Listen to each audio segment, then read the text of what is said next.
ఇది ఒక కోటీశ్వరుడు కావాలనుకునే వ్యక్తి కదా. ఒక గ్రామంలో మిక్కీ, సమా అనే ఇద్దరు భార్యాభర్తలు ఉండేవారు. మిక్కీకి కోటీశ్వరుడు అవ్వాలని కల ఉండేది. దానికోసం మిక్కీ ఇంట్లో కూర్చొని తీవ్రంగా ఆలోచిస్తూ ఉంటాడు.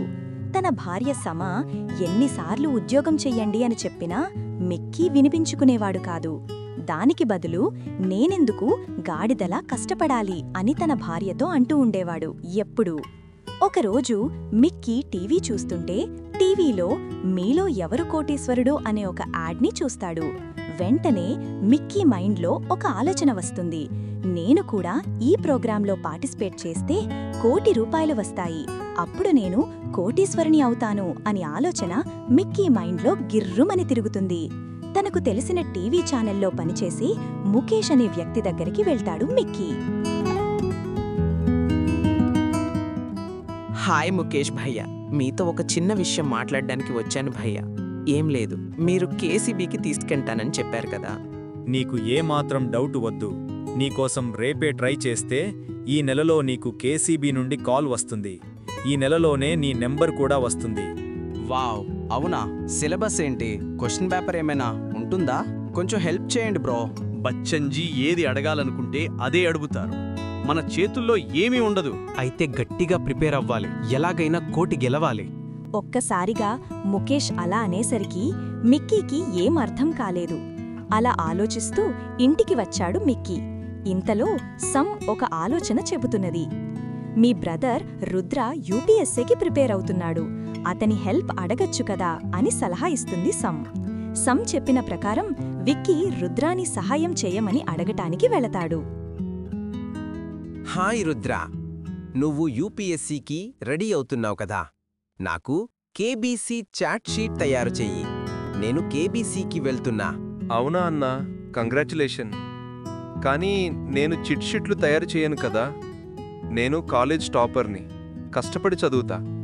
అంతేగాని ఈ చీట్స్, కాపీస్ అలాంటివి నేను చెయ్యను. కావాలంటే చెప్పు, సహాయం చేస్తా. చదువా?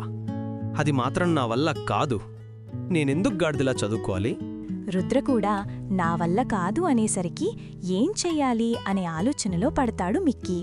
ఇంతలో తన మైండ్లో పేపర్ లీవ్ చేసే శుక్లా అనే ఒక ముసలి వ్యక్తి గుర్తువచ్చి తన దగ్గరికి వెళ్తాడు మిక్కీ. అతను కూడా నా వల్ల కాదులే అని చెప్పేస్తాడు. నిరాశతో వెనక్కి తిరుగుతాడు మిక్కీ. ఇక చేసేదేమీ లేక మళ్ళీ రుద్ర దగ్గరికి వచ్చి చదువుకుంటా అనేసి బుక్స్ తీసుకువెళ్తాడు మిక్కీ. ఇలా 1 నెల గడిచిపోతుంది. ఇంతలో టెస్ట్ చేసే రోజు రానే వచ్చింది.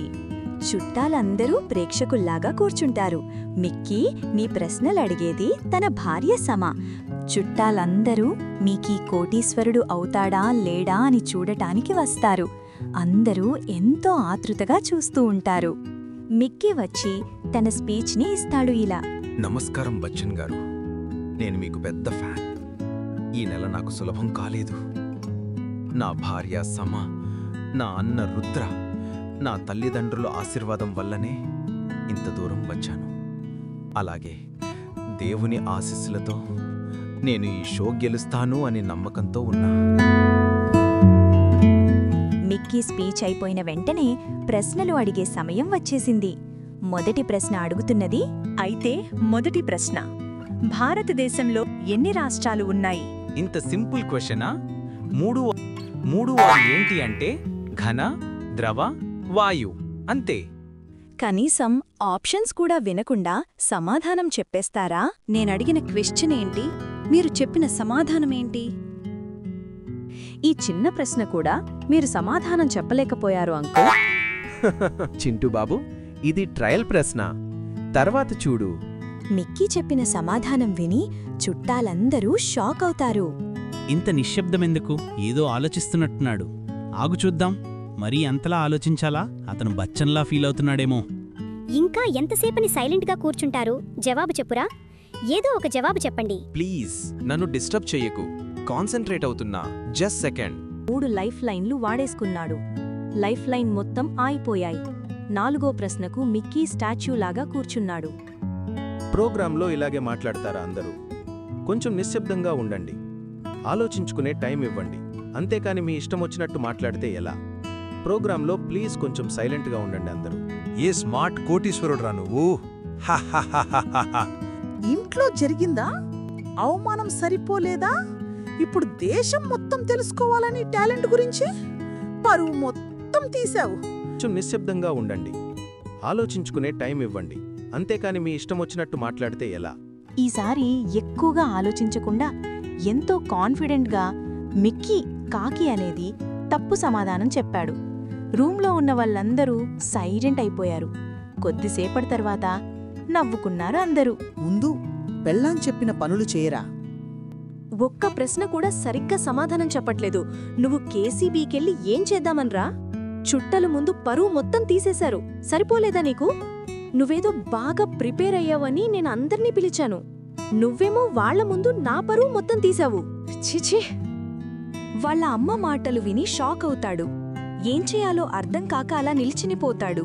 ఈ విధంగా వాళ్ళ అమ్మతో అంటాడు. నేను కోటేశ్వరుణ్ణి అవటం ఎవరూ ఆపలేరు. నేను కోటీశ్వరుడునయ్యాకే ఏమైనా చేస్తా. అంతేగాని జాబ్ మాత్రం వెళ్ళను. నిన్ను కోటేశ్వరరావు వద్దని ఎవ్వరూ అనలేదు. జాబ్ చేసుకుంటా కూడా ప్రయత్నం చేయొచ్చు. అది నువ్వు అర్థం చేసుకో మిక్కీ, ప్లీజ్. నేను గాడిదలా పనిచేయలేను. బాబు మిక్కీ, నువ్వు ప్రోగ్రాంకి వెళ్ళినప్పుడు నా పేరు చెప్పమాకు. ఎందుకంటే ఇంట్లో పోయినా పరువు ఎవ్వరికీ తెలియదు. నువ్వు